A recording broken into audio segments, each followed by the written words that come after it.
Hey guys, so I'm here answering another question. Just before I get into that, just wanted to give you an update. So, the e version of the journal is live, okay? We're still waiting for the clearance for the hard copy. So, for those who physically need the hard copy in their hands to work along with it, we're still waiting for the clearance of that. And once that goes live, I'll let you guys know, because I need to order my copies as well, so that while you guys are working through it, I'm working through it with you and go from there.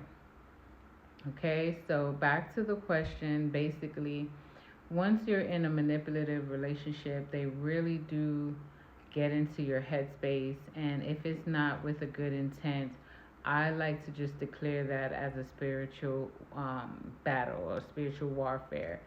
So when a woman is struggling to kind of break that stronghold, especially if you've been intimate with that person, I do recommend that you pray for some assistance from God and to just help you through it, to help you manage, the emotional detachment, the physical detachment, and everything that goes along with it, because it is really, really, really hard. But the beautiful part is that now in the age of having electronics, which is like YouTube and all these different variables, you have now access to a customized community. You know how they say, it takes a village to raise a child.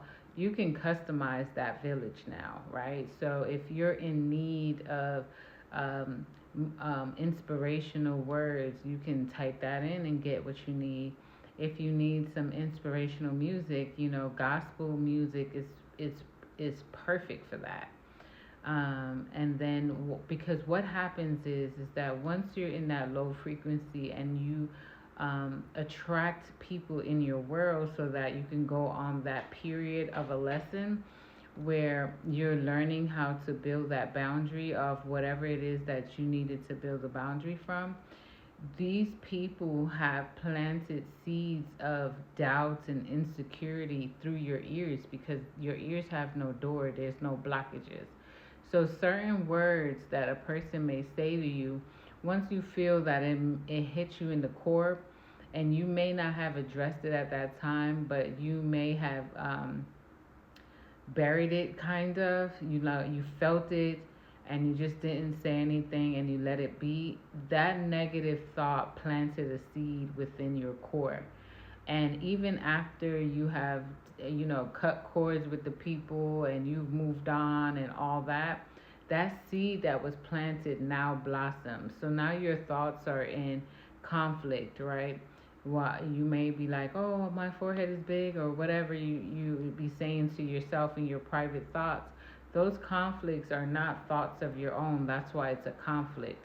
If it's your thoughts, then it would just align, right? It wouldn't feel conflicting, like that's, you're battling between the two. So that's when you have to do the work now. That's where the healing begins. Now you have to find its source, and then you just uproot it, and then you replant positivity in that space. So that's where affirmations come in. Every time you have a negative thought, immediately you start using those affirmations, and you will find in the beginning you're saying it over and over again. That's good, because you want that awareness, like, dang, I really have to do the work, until it comes to a point where it's automatic, and then one day you just realize you haven't had to say it in a while. That's how you know you have been able to manage and heal from that space. So that's pretty good. Hold on just a I also recommend somatic yoga. You can YouTube this particular technique, and it is super good for trauma release. It's subtle movements, and when you do it, You find that these things, these thoughts, or anything that you need to address will surface up where you can face it head on, heal from it, and then go from there.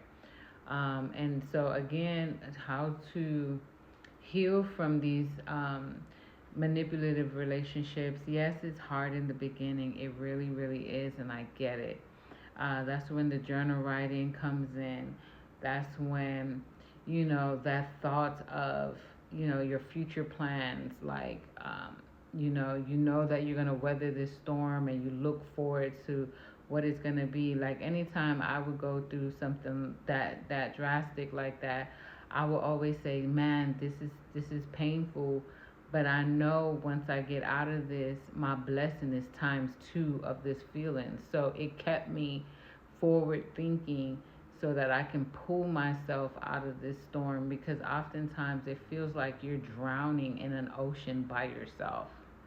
And that's not easy, trying to save yourself from drowning while you're hurt. But you can endure, right? Because you'll never be given more than you can handle. So just knowing that, sometimes I used to say that in my head, like, you're never given more than you can handle. Then I knew that my perspective of this moment that I feel like is hurting is it's magnified because of my thoughts, right? Because if you're not given something more than you can handle, then that means that I can handle this, right? So I just had to shake off that thought process and find a more affirming perspective, which would allow me to start digging myself out. Like, it's almost like it's almost like you're hanging off of a cliff, but there's a ladder right next to you, right? So it's like, I can be hanging off of this cliff begging for help, and ain't nobody coming. My arms is getting tired. I'm looking down, and I'm like, damn, I don't want to go down there. So what is the next best thing? You look around, you're trying to figure out, okay, how can I get from this space right here of uncomfortability? Then, your eyes open, you see this ladder next to you. Now you begin to swing yourself over to this ladder without falling, and then you begin to climb yourself up, right? That's the kind of mindset that you want to have in order to get out of these spaces. Distract yourself, because especially if you're like sexually addicted, because that's what it feels like sexually addicted to the person who played manipulative games, you have to distract yourself. That's when you bury yourself into your gifts, whether you can paint, whether you can rap, whether you can sing, whether you can write poetry, whatever you feel like you want to be able to. Coco, I'm filming here. Whatever you want to use to distract yourself, but don't use substances, because that's not going to help it. It's going to actually like intensify it. So go ahead and distract yourself with the arts, because honestly, some of the best artwork is created during a painful place. And you may not see it right at that moment, but it will definitely surface once you're out of that space. So I definitely recommend burying yourself in your arts and your talents. Learn from that relationship. Pour back into yourself all the love that you wanted to see, because ultimately that's what it was. You was giving this person more love that really should have been poured into yourself. And once you feel that genuine love that you wanted to feel, you create a boundary around that, so that when you're retested to see if you learned your lesson, you'll pass with flying colors. Okay? Hope that helps. Continue journal writing, and we'll get through this. Be on purpose.